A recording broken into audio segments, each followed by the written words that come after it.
Welcome to today's video where I'm going to be featuring the newest collection from Terra Moons, the Spring Equinox collection. There's 4 regular shimmers, 5 duochromes, 2 chameleon shadows, and 5 multichromes. So basically 7 multichromes, and I have them all here. And thank you so much to Terra Moons for sending this to me ahead of time so I could get a video up for you. And I love that there's a different formula, so there's a little bit for everybody. Definitely a bit on the more colorful, brighter side, which I love to see. And this collection is going to be launching March 17th at 7 p.m. EST. And I will leave any other information down in the description box. So let's get right into some swatch comparisons, 2 looks with these shadows, and then I'll give you some of my thoughts at the end of the video.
For the first look, I'm going to be pairing the Terra Moons Multichromes with the Blends palette from Blend Bunny. I usually like to pair them with the Terra Moons Mattes. However, I do feel like I'm usually a little bit limited on those. Taking Wildflower right into the crease.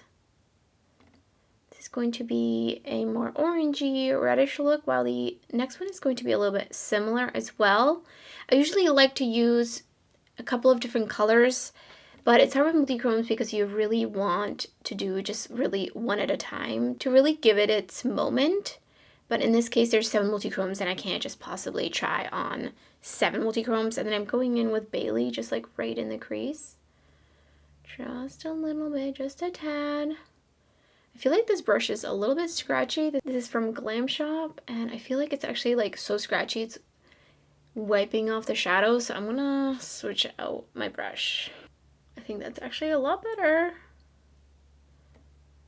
And then on the outer corner, I'm not sure. I'm going to be using this shadow. So I'm like, what would really go with this? I think I'm going to use Enigma from the palette on the outer corner.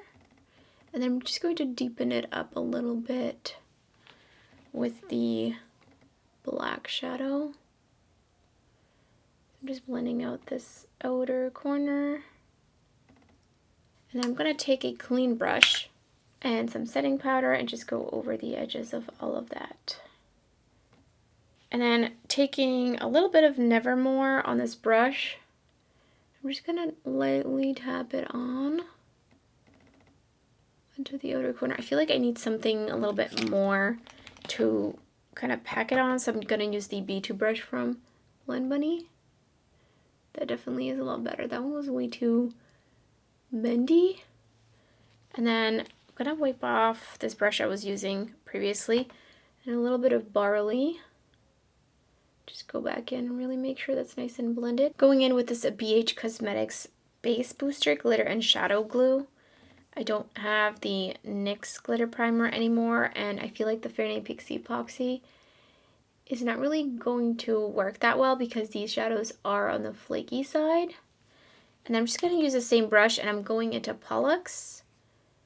And that's just going to go right up here. See, it's like pretty flaky. And it's actually not really, oh, I had to kind of move the brush back and forth to really pick some up. So you could kind of shear this out. I've been really much preferring smoother formulas personally. Going into Proxima, and I'm going to be using Refer 21 brush. And you can kind of see how flaky that is, how that gets picked up. Yeah, I definitely feel like this is a shadow I'm going to want to use with my finger. And be very, very careful picking up and putting down too much. Because I feel like this shade is looking a little bit heavy up here. And the reason I like to use my finger with these flakier formulas is because you have a bit more control to smooth it out already as you're going onto the lid with it, versus when you're using a brush, it's going to pick it up the way that it's in the pan. So if it's flaky, it's going to pick up the flakiness. But if you use your finger and you just kind of use your finger and run it on the side of the pan, it will smooth it out. So you can see how smooth that looks now. So that's why I like to use these with my finger, because that way I have just that control of smoothing it out already before putting it on my lid. Taking some Enigma underneath my lower lash line. And I'm going to take like the tiniest amount of Nevermore, just to help continue it from the top of the lash line to the bottom. And I do have just a little bit of fallout. Definitely would recommend these kinds of shadows before you do your base makeup. And here's the finished look.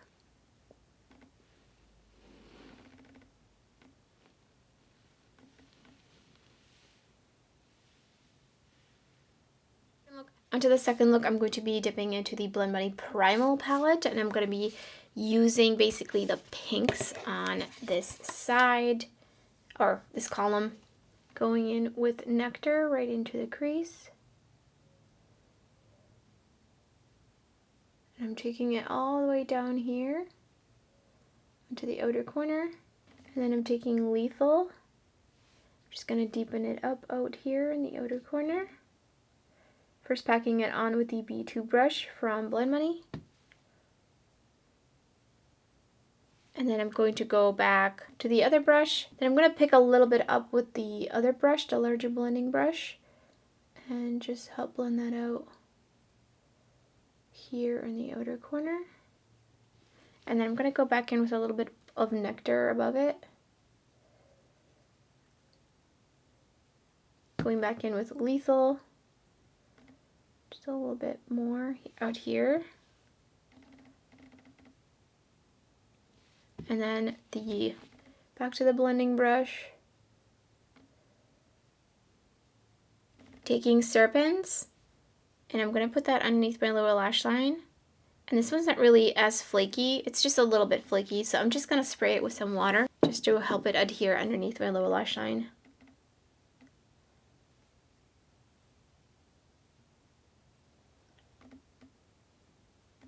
That looks very interesting and very different. When I layered it over the purple, I can see way more of the blue versus the green, which is super interesting. I believe this one is a duochrome. Putting down the BH Cosmetics glitter primer or shadow primer, whatever it's called. Really just a little bit all the way almost across. I'm going to tap on it. I feel like this one dries down really quickly. And I'm going to do the same thing I did on the other eye, and I'm going to use my finger, so I'm just going to be going right up against the edge of the pan to help already have it smoothed out.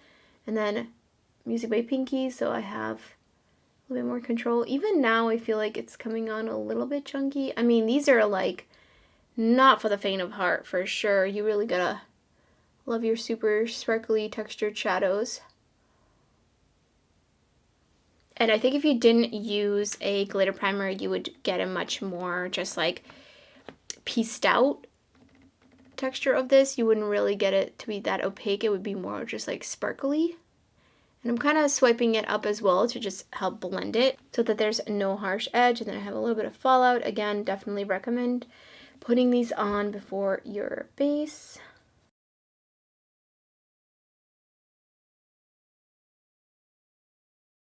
So first up, I'm going to talk about these four shadows, which are the kind of regular shimmers, if you will. To me, they're actually a little bit more on the satin side, but like an amped up satin. And personally, the reason I didn't incorporate them into these looks, I really wanted to focus on the multi-chromes because they're truly the star of the show, as per always from Terra Moons. But personally, I just don't gravitate towards these kinds of shades. But if they seem like something right up your alley based on the swatches, color-wise, then that's totally up to your taste. Obviously, I'm going to be making recommendations based on my preferences, and my preferences are shiny and sparkly. So starting off right off the bat, you could see that some of these have a different texture from the others. These 4 right here are the flakiest of the bunch, and then this one down here, which is the shade Milky Way, is just a tiny bit on the flaky side, and then the rest of them are really nice and smooth, and just different levels of smoothness and shininess. These shades in particular were a bit hard to swatch because they are so flaky. They're literally pressed flakes, I'm convinced,